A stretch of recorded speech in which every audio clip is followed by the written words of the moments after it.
I see. because you need money to go through this transition. You need money to actually support people to go through this transition, and we already spend it on wasteful. I think 100 years ago we are switching from horse to combustion engine. Now is a very, at that time also they had a lot of warnings about unemployment, I believe, but I think the same. Next phase is something happen. Even if automobile industry is shrinking, but another industry will come in on the surface, right? But will that, okay? But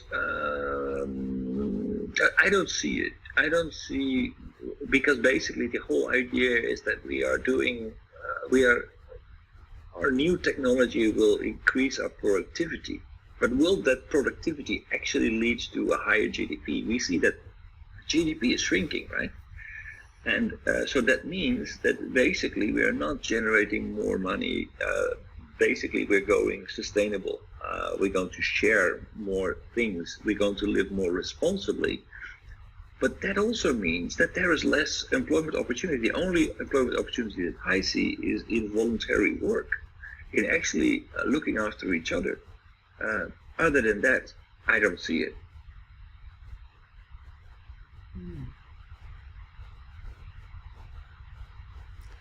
Like Takashi just mentioned, in Vietnam, they are making a building a lot. Tremendous number of buildings are under construction now. And Right. in China, it's okay. There are construction boom shifting to local area from Shanghai, Beijing, or Shenzhen. So those countries still are going well for Right. consider for unemployment. But like Japan is very mature. They are Right. They are not investment for building construction and. So it's but do you remember what the video that we saw about Norway? What Norway is doing? They put all their assets, everything that they earn with their oil revenue, they by law they put them overseas. They invest them overseas, and they now bring that money into Norway. Oh yeah, they invest money overseas, right? Right. Right. Right, they invest their money overseas. Now Japan sits on a lot of resources, but they insist on investing it inside Japan. It's mottainai. Now is the chance to wait a actually. minute, Norway. Just a moment. Norway is invest money overseas, not people.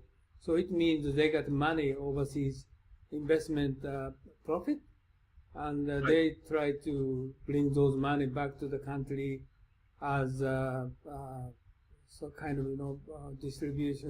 redistribution to their people, but still their employment ratio is high, but they don't care about this. Right, so they basically benefit from growth overseas because, like Norway's economy is mature.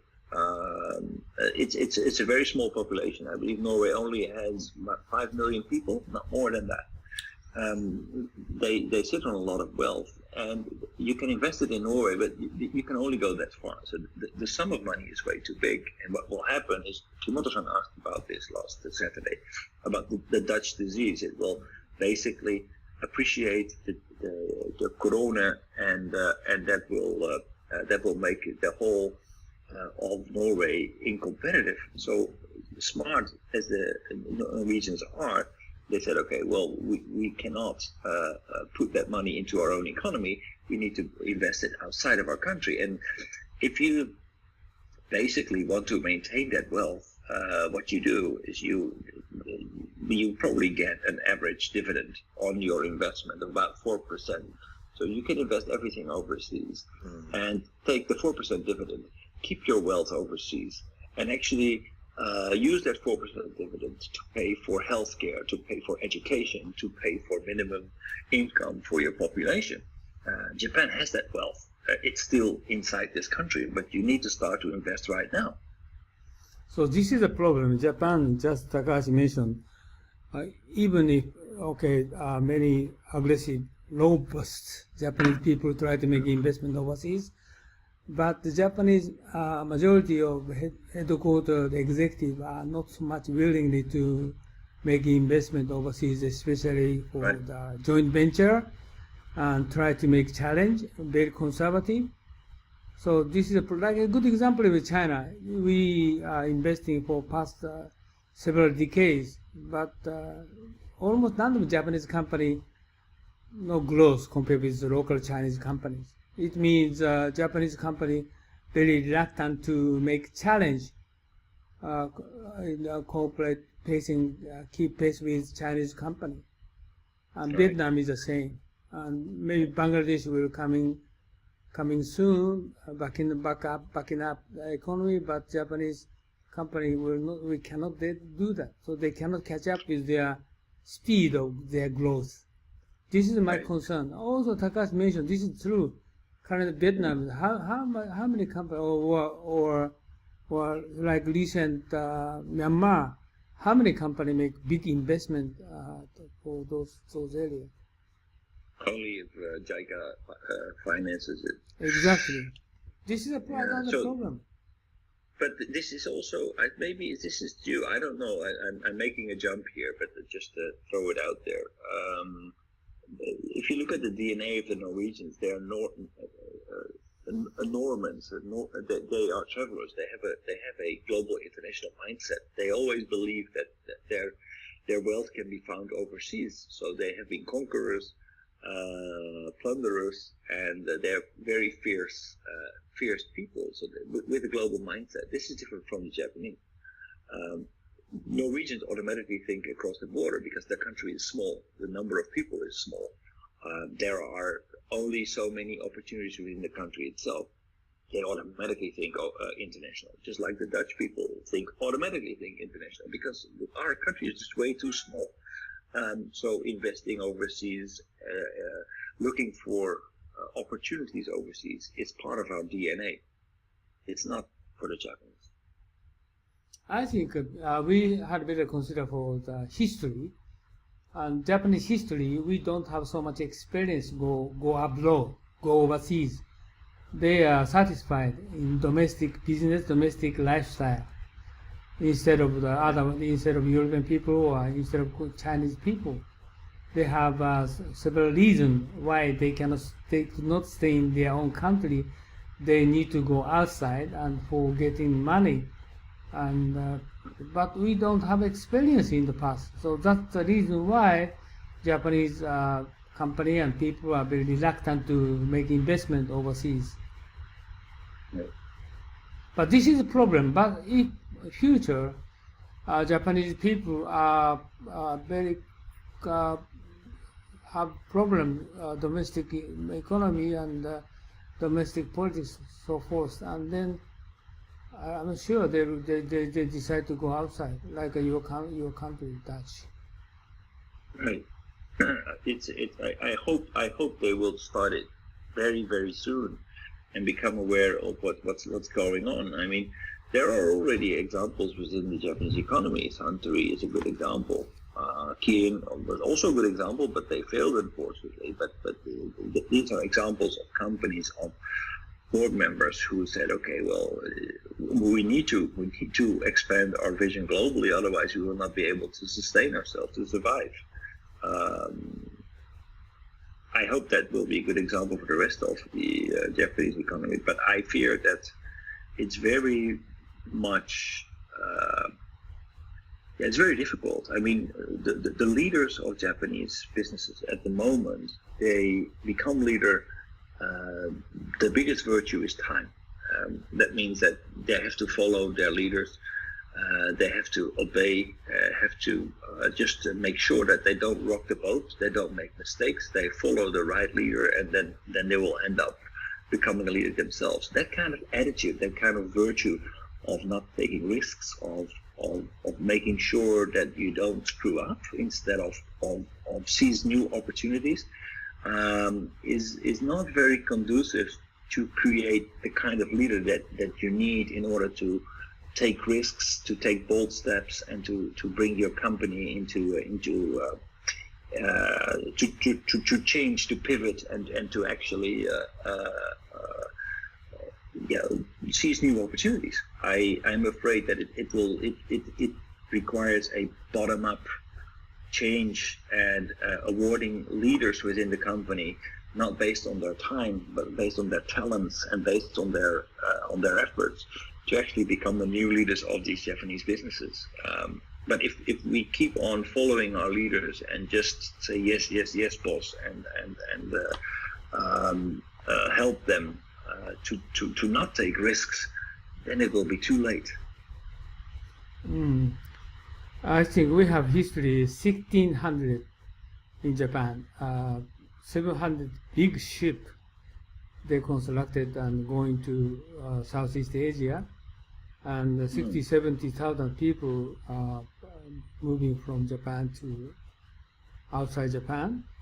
At that time, they cannot speak English. They can speak local language, but they went there. So this is one thing we experienced, and the other is we had the war with China. What drove those people, understand? What drove those people to go to Southeast Asia? Was that because they wanted to get rich, or was it because their situation in Japan was good question. deplorable? Good question. At that time, they had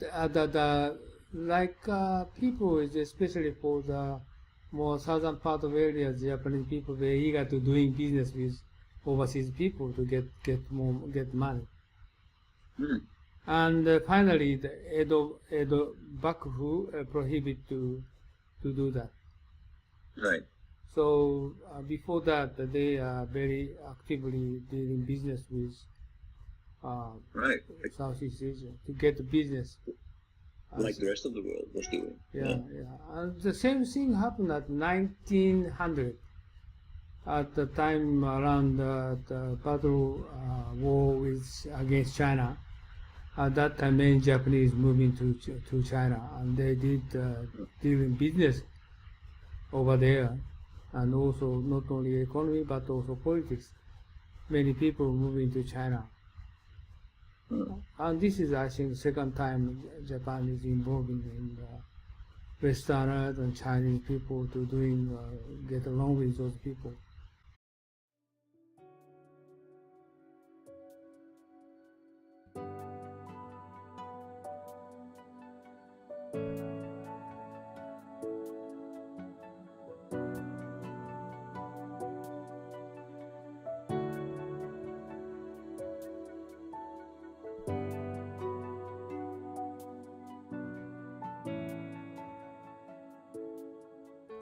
はい、皆さんこんにちは、雲野です。今日はですね、雲野塾の研修のプログラムをご紹介したいと思います。で、こういうふうなホームページありますけれども、ぜひですね、一度中身をご覧になっていただきたいと思います。今日はブーキューブさんのスタジオに来て、この収録をしておりますので、中身はこういうふうになってて、今最近ホットなね、グローバルリーダーの定義など書いてあります。で、特に経団連が作成しました、留学すれば英語ができて専門性を持つというだけではですね、グローバルリーダーになれないとここに書いてありますようにですね、仕事ができる、専門性を持つ、英語ができるだけじゃなくてですね、私どもの塾ではリベラルアーツということと、それからもう一つは孫子の兵を、さらにはですね、日本の歴史というものを合わせて教えることによって、皆さんが海外の欧米の方々と、もしくは華僑圏の方々と正々堂々と渡り合えるような人物を育成しようというふうなことを考えています。ここに次のスライドが出ておりますけれども、ここに書いてありますのはですね、さらに、私どもの雲野塾の中身につきましてはですね、欧米の資料しか使っておりません。また実際に雲野塾は英語でやっておりますので、英語の講師がこう話しておりますけど、学習はですね、日本の歴史をまだ教えてますので、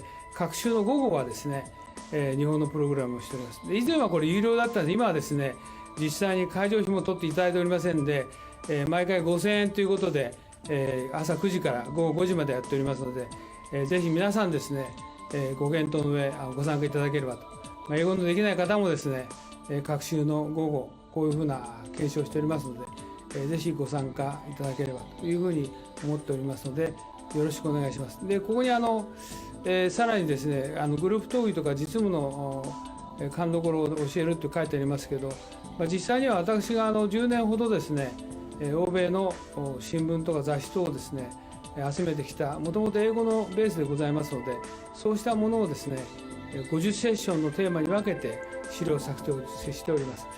そういうことで、世界のオペレーション、もしくはカントリーリスクも含めてですね、しかも世界のトップの方々に対しても、いろいろな分析とか洞察をしてですね、議論をしております。